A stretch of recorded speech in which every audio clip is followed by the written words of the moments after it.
नमामि शमीशां निर्वाणरूपं विभुं व्यापकं ब्रह्मवेदस्वरूपं।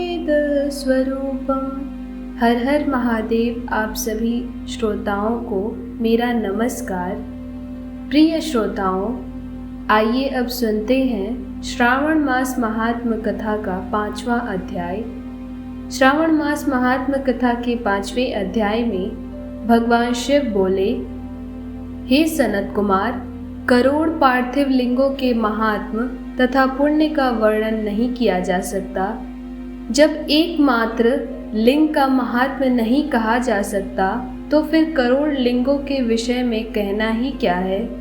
मनुष्य को चाहिए कि करोड़ लिंग निर्माण असमर्थता में 1,00,000 लिंग बनाए या 1000 लिंग या 100 लिंग ही बनाए।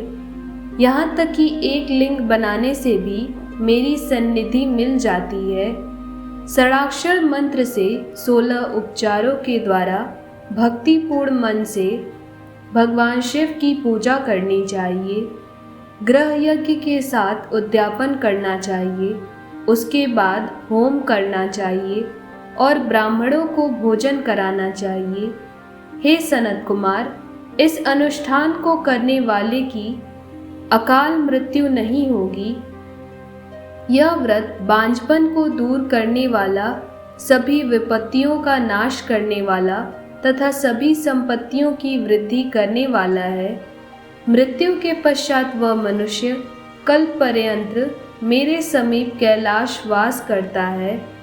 जो मनुष्य श्रावण मास में पंचामृत से शिवजी का अभिषेक करता है, वह सदा पंचामृत का पान करने वाला, गोधन से संपन्न, अत्यंत मधुर भाषण करने वाला तथा त्रिपुर के शत्रु भगवान शिव को प्रिय होता है।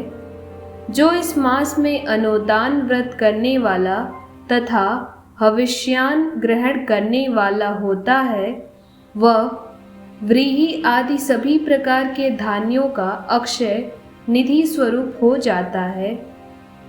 पत्तल पर भोजन करने वाला श्रेष्ठ मनुष्य सुवर्ण पात्र में भोजन करने वाला तथा शाक को त्याग करने से शाककर्ता हो जाता है। श्रावण मास में केवल भूमि पर सोने वाला कैलाश में निवास प्राप्त करता है। इस मास में एक भी दिन प्रातः स्नान करने से मनुष्य को 1 वर्ष स्नान करने के फल का भागी कहा गया है। इस श्रावण मास में जितेंद्रिय होने से इंद्रिय बल प्राप्त होता है।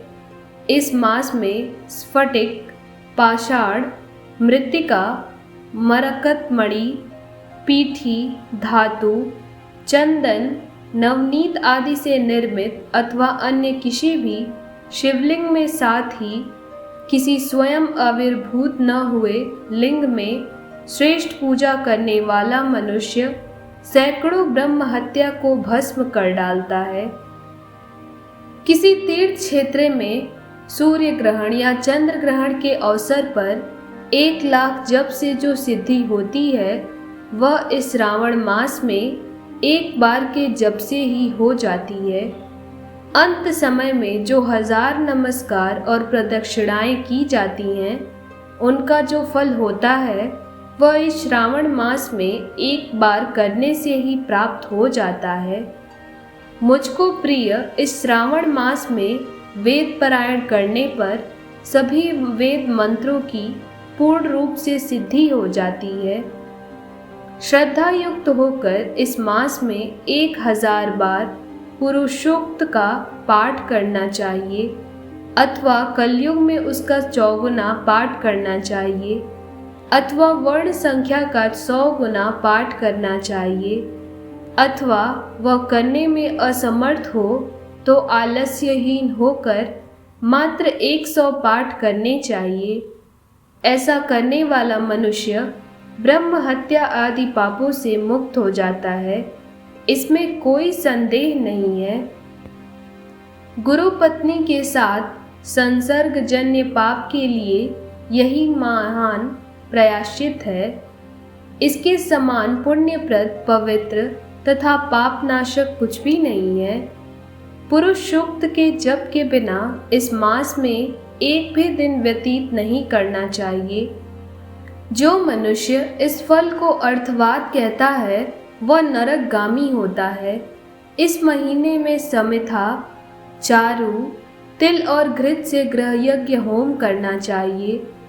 शिव के रूपों का भली भांति ध्यान आदि करके धूप, गंध, पुष्प, नैवेद्य आदि से पूजन करना चाहिए और अपने सामर्थ्य के अनुसार कोटि होम, लक्ष्य होम अथवा 10 सहस्त्र होम करना चाहिए। व्याहतियों ओम भू, ओम भुवः, ओम स्वः के साथ तिलों के द्वारा भी यह ग्रह यज्ञ नामक होम किया जाता है।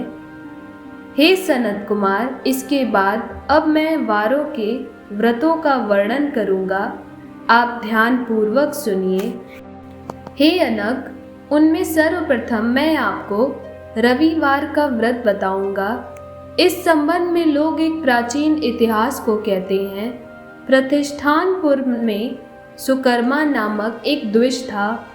वह दरिद्र, कृपण तथा भिक्षावृत्ति में लगा रहता था। एक बार वह धान्य मांगने के लिए घूमते घूमते नगर में गया। उसने किसी एक गृहस्थ के घर में मिलकर रविवार का उत्तम व्रत करती हुई स्त्रियों को देखा।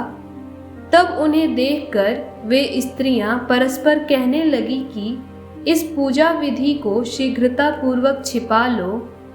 इस पर वह विप्र उन स्त्रियों से बोला, हे श्रेष्ठ स्त्रियों, आप लोग इस व्रत को क्यों छिपा रही हैं? समान चित्त वाले सज्जनों के लिए परमार्थ ही स्वार्थ है। मैं दरिद्र तथा दुखी हूँ। इस श्रेष्ठ व्रत को सुनकर मैं भी इसे करूँगा।